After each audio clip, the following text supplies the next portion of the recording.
Nia stared at the holographic message floating above her datapad, her hands trembling slightly. The text was brief, clinical even, but the weight behind those words threatened to crush her chest. Emergency situation. Need 50,000 credits immediately. Transfer to coordinates attached. Do not ask questions. Mother, 50,000 credits. That was nearly her entire savings from 3 years working as a xenobiologist on the Outer Rim stations. Her adoptive parents, the Valkyrie couple who had raised her since she was an infant found drifting in a damaged escape pod, had never asked her for anything. Not once in 24 years. Leo looked up from the navigation console of their research vessel, his dark eyes concerned. You're actually going to send it? They raised me, Leo. They gave me everything. Nia's voice was steady, but her fingers hovered over the transfer authorization. If they're asking, it must be serious, or it's a scam. Identity theft happens even in Valkyrie networks. Leo pushed back from his seat, his muscular frame moving with the careful grace he'd developed growing up on a high-gravity world. At least let me run a trace on those coordinates first. The coordinates pinged on the ship's main display. Leo's expression shifted from concern to confusion. That's Sector 47, the gambling district of Port Zanara. He turned to face her fully. Nia, your parents live in the academic quarter of Valthara Prime. What would they be doing in a place like that? Nia felt something cold settle in her stomach. Her mother, Dr. Sarath, was a renowned astrophysicist. Her father, Kelvin, taught ancient human history at the university, an ironic profession given they'd adopted the only human child most Valkyrie had ever seen. They were quiet, intellectual, obsessively private. Port Zanara was a den of excess that catered to every species' worst vices. Set course for Port Zanara, Nia said quietly. But don't transfer the credits yet. Now that's the smart response I was hoping for. 48 hours later, their ship docked at Port Zanara's outer ring.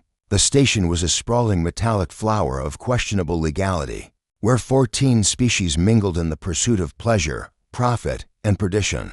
Neon advertisements in a dozen languages flickered across corroded walls, advertising everything from Xinthian pleasure dens to crawl fighting pits. Nia pulled her hood up, concealing her distinctly human features. Humans were rare this far out, and attention was the last thing she needed. Leo walked beside her, one hand resting casually near the plasma pistol at his hip. The coordinates led them to a mid-tier casino called the Fractured Prism. Inside, the air was thick with vapor from 100 different atmosphere preferences, creating a hazy rainbow effect under the pulsing lights. Slot machines chirped and whirred, while gaming tables hosted everything from probability wheels to psychic prediction games. There, Leo murmured, nodding toward a private gaming room on the upper level. Through the transparent walls, Nia could see them, her parents, seated at a table surrounded by forensic-toyed crush dealers. Her mother's usually pristine silver hair was disheveled, her elegant robes stained. Her father hunched over the table, his antennae drooping in a way that among Valkyrie signaled deep distress. Nia's heart hammered as she climbed the stairs. A crush bouncer blocked the door, but Leo simply showed their weapons permits and mentioned they were there too. Settle debts. The bouncer's compound eyes gleamed with interest, and he stepped aside. The door hissed. Open, mother, father. Both Valkyries spun around, their faces so alien yet so familiar, cycling through shock, shame, and finally resignation. Nia, her mother whispered, "You shouldn't be here. You asked for 50,000 credits. I'm here to understand why." Nia stepped fully into the room, her eyes taking in the scattered betting chips, the empty vapor inhalers, the hollow look in her father's eyes. One of the crush dealers clicked its mandibles in amusement. Ah, the daughter. Come to pay mommy and daddy's debts. They're into us for 90,000 now. Interest accumulates quickly, 90,000. Nia felt the room spin. How long? She asked quietly. How long has this been going on? Her father couldn't meet her eyes. Her mother spoke instead, her melodious voice cracking. 2 years. It started as research. Your father was studying human risk-taking behavior, trying to understand the species that produced you. We came here to observe, and then we couldn't stop. Her father finished, his voice hollow. The probability games, the rush, the chemicals they pump through the air. We thought we were above it. We thought our rational Velthari minds could resist. Leo stepped forward, his hand now openly on his weapon. The Kresh are known for using neurochemical additives in their establishments, substances designed to override rational thought in most species. You were targeted. The lead Kresh dealer stood, its chitinous body unfolding to its full 7-foot height. Payment is still due, human. Whether they were in full control of their faculties or not, Nia stared at the creature, then at her parents, these beings who had found her floating in the void, who had loved her despite every biological imperative telling them she was wrong, alien, other. They had fed her strange human foods imported at great expense. They had endured the stares of other Velthari who questioned their decision. They had celebrated her differences even when it isolated them socially.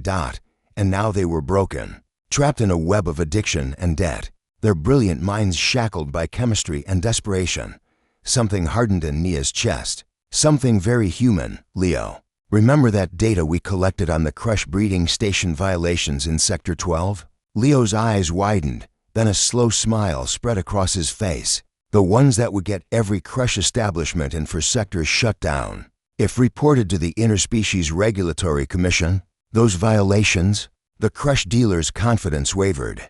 Its antennae twitched nervously. Nia pulled out her datapad, fingers flying across the interface. Here's what's going to happen. You're going to erase my parents' debt entirely. You're going to provide them with the chemical detox protocols to undo whatever neural damage your establishment has caused. And you're going to do it in the next 30 seconds. Or every news outlet, every regulatory body, and every law enforcement agency in 6 sectors gets a comprehensive report on your operation. You have no proof. I'm a xenobiologist. I've been recording atmospheric samples since we entered your establishment. The neurochemical concentrations in here are 40 times legal limits. That's not just a fine, that's a shutdown and species-wide black mark. Nia stepped closer, and despite being 2 feet shorter than the Kresh, her presence filled the room. You prey on people's weaknesses. You targeted my parents because they were naive, sheltered academics. That ends now. The silence stretched. Then the lead dealer clicked its mandibles in what might have been resignation. Debt erased. You have 1 hour to leave this station, on the ship, as they broke orbit from Port Sonara. Nia sat with her parents in the medical bay. The detox would take weeks, and the Shane would take longer, but they were safe. Her mother touched her hand gently. You saved us. We who were supposed to protect you. Nia smiled, tears finally breaking free. You did protect me. You taught me what family means, even across species. You taught me that love isn't about biology, it's about choice. And today, I chose you back. Leo called from the cockpit. Course set for Velthara Prime. ETA 48 hours. As the stars stretched into hyperspace, Nia held her parents' hands, 3 beings from 2 worlds, bound by something stronger than genetics, stronger than chemistry, stronger than any force in the universe. They had chosen each other. And that, Nia thought, was the most human thing of all.